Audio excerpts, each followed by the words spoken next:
Did you know that there is an angel who stopped being talked about, and for a long time it was almost forbidden to even name him?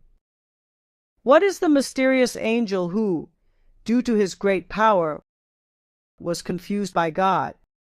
In this video, I am going to reveal to you who that angel was, what his function is, and everything you need to know about him.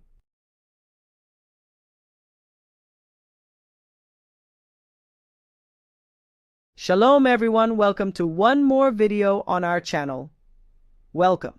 Today we are going to talk about the most powerful and most mysterious angel in history. He is none other than METATRÓN. And in parentheses, I'm going to say that although I just pronounced this name in a complete way for educational purposes to teach you what his name was, after this video, I am no longer going to pronounce the full name because according to the Kabbalistic tradition, one should not name the name of the angels without a specific need. I want to pause for a few seconds to invite you to the Co-Creators Academy on WhatsApp, where we are going to have completely unpublished materials. If you want to join the WhatsApp group, click on the link in the video description. Let's start with the meaning of his name. There is discussion about what his name means, but what is clear to everyone is that this is not a name in Hebrew. The Ramban Nachmanides, born in 1104 after the Common Era and died in 1270 in Spain, said that matat means sent, which in Greek is matatar. The Ralbag, Rabbi Levi ben Gershon, in 1344, who died in 1344 in France, said that the word matat comes from matron, that is mother in Roman, in the sense of guardian. So one said the envoy, the other said the guardian. And there is a third opinion, that of the great Kabbalists, such as Rabbi Menahem, who lived in approximately 1600, said that matat means servant. Thus, envoy, guardian, and servant are some of the meanings of this mysterious name. The wise men of Israel, already in the Talmud, called matat sar hapanim, that is, the minister of the face. The meaning of this adjective is that it is one that reveals the divine face. Face means revelation. The word panim, which means face, is the same word as the word pnim. Yes, it has the same root and they are spelled the same. The panim is the internal part. Something that is inside is pnim. So pnim is the internal dimension. Why? Because the face reveals what is inside a person. The expressions, all of that, is revealed in the face. So what matat actually comes to do is reveal God in this world. Let's say that it carries divine revelation in it. We see this in the simplest sense of the biblical text. In the book of Shemot, the book of Exodus, chapter 23, verses 20 and 21, the following is written: Behold, I send an angel before you to guard you on the way. Yes, we said it meant guardian, do you remember? And bring you to the place I have prepared. Servant, sent. Be careful with him, says the text, and listen to his voice. Do not rebel against him, for he will not forgive your transgressions, because my name is inside. The Midrash Otiyot of Rabbi Akiva, a very ancient midrash, a very old book of literature, of exegesis, of the rabbinic literature of our sages, says something very interesting, that one of the names of matat is the 4 letters of the divine name, the letter Yod, the letter He, and the letter Vav, and the letter He. And he called him Yud-Ke Vav-Ke Katan, that is, the small tetragrammaton. Yes, as it is written, because my name is inside. That's what it literally says. In some way, it is as if there were the divine name in all its expression and the divine name in synthesis, in small, It is the one that is revealed through that angel, because my name is inside. And the commentator Rashi tells us the same thing, who, although he usually explains the simplest side, tells us what it means that his name is on it. He said, the word matat has the same numerical value as Shaddai. Yes, Shin Dalet Yud, which is one of the names of God that means the Almighty. That is why he is called Sar Hapanim, the minister of the face, because in Shemot 33:14, when God tells Moses that he himself and not another angel will go with them, he tells them like this, and my face will go, and I will guide you, meaning, my face from there I will go. And commentators such as Rabino Behaye say, what is my face? My face is Matat, Sar Hapanim, the minister of the face. So this is an angel that is not a common angel. It is an angel different from the others. This becomes even clearer when we read in the book of Exodus, also in chapter 33 from 2 to 4. The following says, and I will send an angel before you, and I will banish the Canaanite, and the Amorite, and the Hittite, and the Perizzite, and the Hivite, and the Jebusite.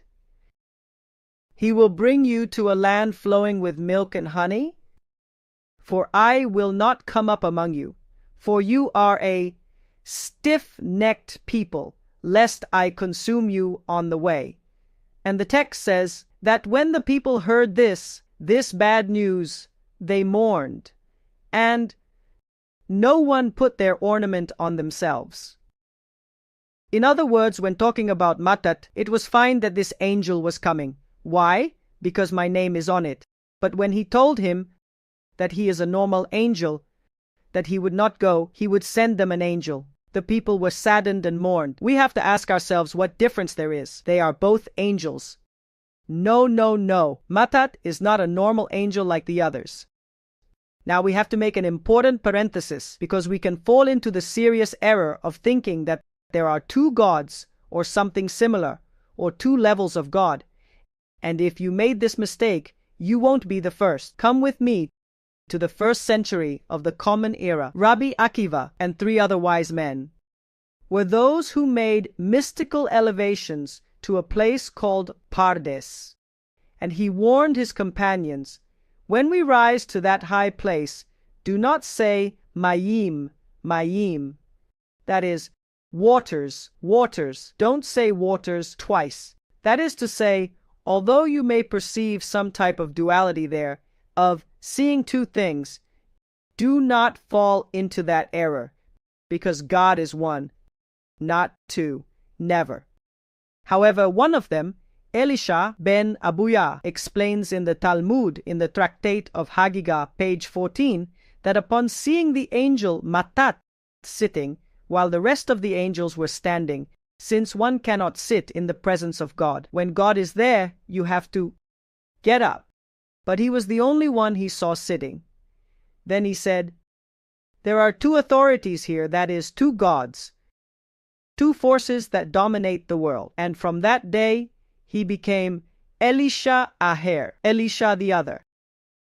Our wise men say that it literally means that he cut down what was planted, but that it is an expression to talk about someone who left the faith.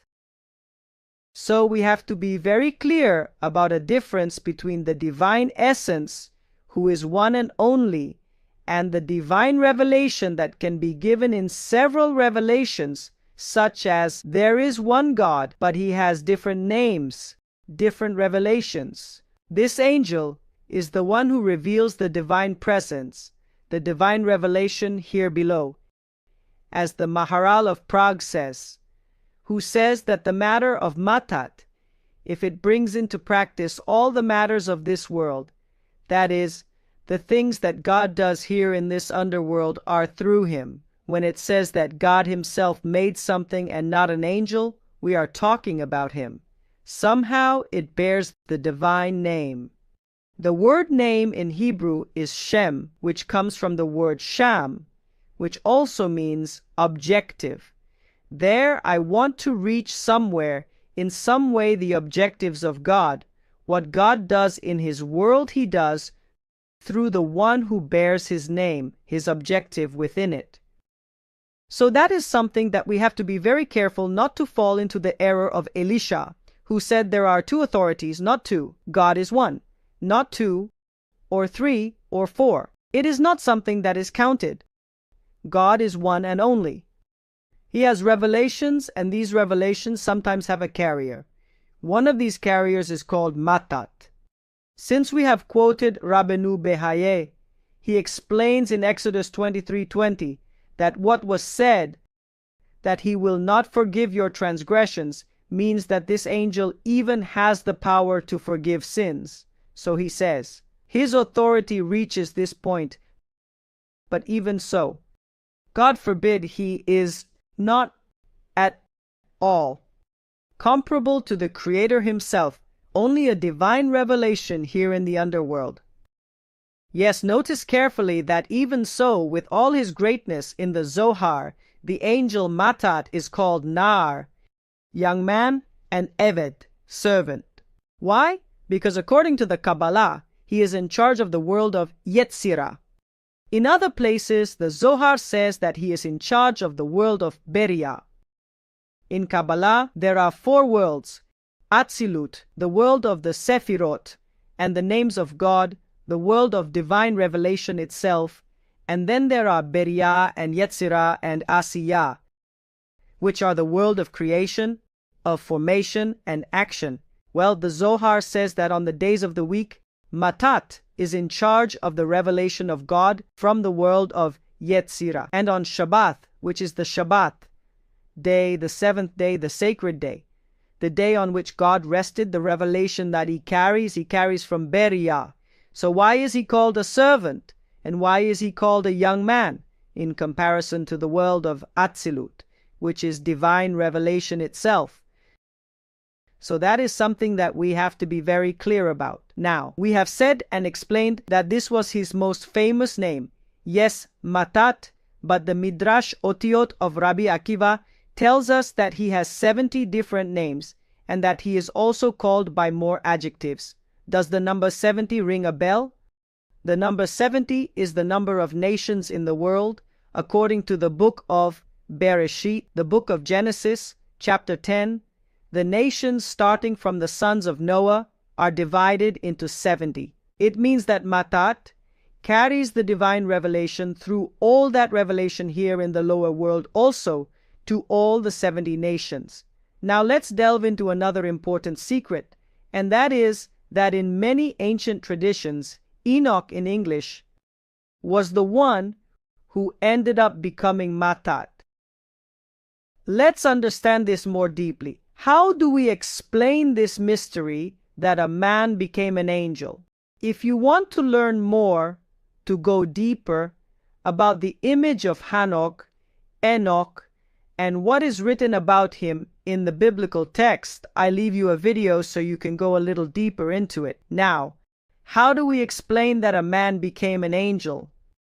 Rabbi Abraham Abulafia, who was one of the greatest Kabbalists who lived in Zaragoza in the 12th century approximately, explained it this way.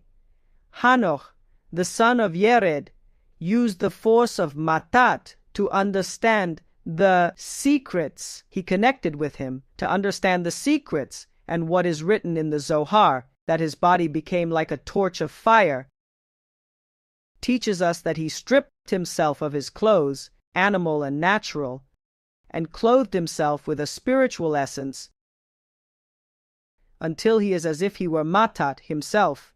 He invested him with his strength, as if he were himself. And that's because of how much he achieved through it. That is why it is said in the books that Hanoch is Matat. But it doesn't literally mean that it is. According to Rabbi Abraham Abulafia, when we say this, it is not something literal, but a spiritual and metaphorical concept. The sages explain that Hanoch was the 7th generation of Adam, and that Enoch buried Adam. The Zohar says that this is a symbolism that he received a level of the soul called Ila Zehira, that is, the level that Adam had before sinning. This meant that just as Adam before sinning would not die, Enoch did not die either. He reached the level that is above death. The Zohar says that all the secrets, the highest treasures, and the 45 keys to reveal the secrets of heaven were transmitted to Enoch. 45 is a key number, since 45 has the same numerical value as the word Adam, which is the name of the first human and also means human being. This shows us what we have said. Through the 45 secrets, he was able to reach the level of Adam's soul before he sinned. The wise men also explained to us in another way the concept that Enoch was matat. They say that we see in the biblical text what has not been explained to us, that in truth there is a neshama above and there is the being below. For example, it is written of Abraham, Abraham, Abraham, or Yitzhak, Yitzhak, or when God calls Samuel, the prophet, Samuel, Samuel. All this repetition, the wise men tell us, is about talking about the superior being and the inferior being. Well, some of the wise men explain that matat is the neshama, Eliona, the elevated part of Enoch. From now on, from before, the lower part was Hanok. They explain this to answer a difficulty. Yes, because it is difficult to understand. Matat is an angel who is before the creation of the physical world here, and Enoch was only born 7 generations later. How can we say that Enoch became Matat if Matat was already there? The only thing we are saying is that Enoch down here reached his higher soul, which was Matat, who already existed before. It is not that Matat was formed from Enoch. Still, we must understand something important. Although we are talking about someone who reached the level of an angel, Rabbi Abraham Azulai, one of the greatest Kabbalists, tells us, approximately 3 or 4 centuries ago, that although he became an angel, he had a lower level than the patriarchs Abraham, Isaac, and Jacob, and the level of Moshe, Moses. Why? Because they were the Merkava, that is higher than the angels, while the soul of man, especially of the patriarchs, at its highest level, can reveal the world of Atzilut. They, the angels, as we have said, Matat, which is one of the greatest, are in Beria, in the best of cases, or in Yetzirah. Up to this point we have revealed many of the mysteries of this angel, but here I have to give a warning. And the wise men of the Kabbalah tell us that there is a great danger in dealing with angels. Matat is not just an angel, it is a concept. We have said it has 70 names, 70 different revelations. He is also responsible in the world of Yetzirah for the rest of the angels. And many think that dealing with angels is something simple. The wise men of the Kabbalah tell us that we must be very careful with all types of spells on angels. Why? Because the angels are in the worlds of Yetzirah, and some of them in the world of Asiyah, which are the lowest worlds. The 4 worlds are divided by the amount of light and the amount of klipa'ah, husks of darkness, that are in them. In the world of Atzilut, there is only light. In the world of Beriah, there is majority light and very little klipa'ah, very little darkness. In the world of Yetzirah, there is half-half. And in the world of Asiyah, the majority is evil. When people begin to engage with angels, how do they know if they are connecting with the part of light or the part of darkness that may be or surround them? That klipa may have a lot to do with what I have inside, that is, with my intentions. If I want for myself, if I want selfishness, if I want and have pride even for people to see, to tell people the future, to connect or to make money, or for any other topic that is personal, what can happen, God forbid, is that my shells cause me to connect with the dark parts of the worlds of Yetzirah and Asiyah, in the best of cases, and that can do great harm to me on the spiritual level. That is why the wise men of Kabbalah say that our connection has to be direct with God in Atzilut, in His revelations in Atzilut, with the Ein Sof, directly with the infinite, directly because there is no evil there. There we only connect with true light. So, to finish, we have talked about the different mysteries around this mysterious angel. But why did they stop talking about him? Why? Obviously, this angel was adapted by different cultures as well, and was used to justify some doctrines in other philosophies that had nothing to do with the line, let's say, of Judaism. That caused a lot of controversy about it. So, as some took those concepts and confused them or used them to justify other things, then it was somehow automatically a concept that began to be left aside. But this does not mean that there is not a lot of light, that there is not a lot of light around all the concepts that exist around this angel. And if it were not so, the ancient wise men would not have revealed and told us so much about him. So, all the controversy is very interesting, all the conversation that exists around it, all the theological concepts, all the concepts of life that there may be about meditation, because the Arizal brings us some meditations through the name, but we have to do it in very specific and exact ways, as we have said, to avoid making mistakes. And with all this, I'm going to wait for your comments in the comments area. Tell me what surprised you the most, what you think about what we've said, and let's get into an open conversation here in the community, in our comments. If you are not subscribed to our channel, subscribe, because there will be many more videos on interesting topics, and they will also help us on a daily basis, not only informative, but also about personal growth. And if you are not signed up for our Co-Creator Academy on WhatsApp, you can do so in the first comment. Without further ado, see you in the next video. Remember, like, comment, and if you are not subscribed, subscribe. Greetings to all. Shalom.